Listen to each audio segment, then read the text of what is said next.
कभी कभी लाइफ में हमारे सामने ऐसी सिचुएशंस खड़ी हो जाती है जिनसे लड़ना मुश्किल होता चला जाता है। हालात हमारे कुछ ऐसे हो जाते हैं मानो सब कुछ खत्म हो गया हो। दूर दूर तक सिर्फ अंधेरा ही अंधेरा दिखाई देता है। कुछ समझ नहीं आता कि ऐसी सिचुएशंस में करें तो करें क्या। और कई बार तो ऐसी सिचुएशंस में क्विट करने का मन करता है।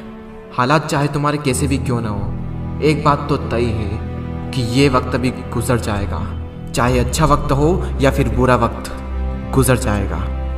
लेकिन एक बात हमेशा याद रखना कि ज़िंदगी में कुछ भी कर गुजरने की अपॉर्चुनिटीज़ सिर्फ इसी वक्त में मिलती है, अगर उस सिचुएशन में क्विट ना किया जाए तो।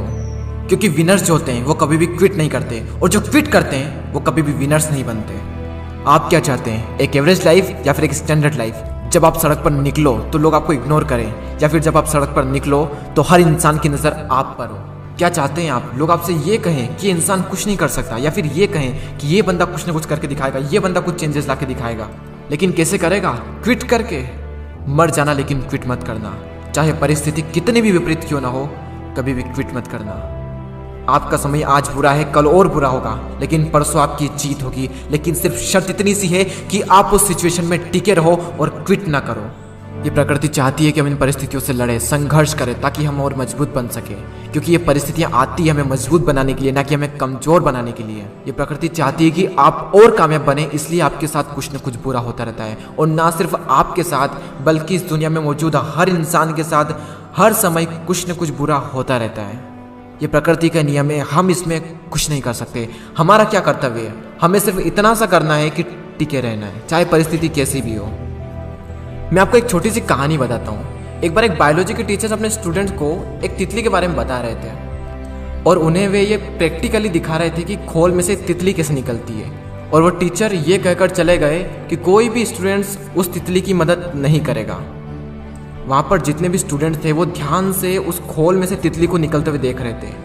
तभी एक स्टूडेंट को उस पर दया आ गई, और उसने उस तितली की मदद की उस खोल से बाहर निकलने में, और सफलतापूर्वक वो तितली उससे बाहर निकल गई। और उस स्टूडेंट की वजह से उस तितली को कोई संघर्ष नहीं करना पड़ा, कोई ज़्यादा मेहनत नहीं करनी पड़ी उस खोल से बाहर निकलने में। लेकिन वो तितली थोड़ी ही देर में मर गई। जब टीचर वापस लौटे तो उन्हें पूरी घटना मालूम हुई। तब उन्होंने अपने स्टूडेंट को बताया कि वो तितली जब संघर्ष करती है तो उससे उसके पंखों को मजबूती मिलती है। यही प्रकृति का नियम है। उस तितली की मदद करके उस स्टूडेंट ने उस तितली को संघर्ष करने का मौका नहीं दिया, और यही परिणाम हुआ कि वो तितली मर गई। संघर्ष ही जीवन है, संघर्ष ही आपको मजबूत बनाता है। इंग्लिश में कोट से नो पेन नो गेन। संघर्ष तो करना पड़ेगा चाहे कुछ भी हो जाए, और इसमें कोई बहाना नहीं, नो एक्सक्यूजेस।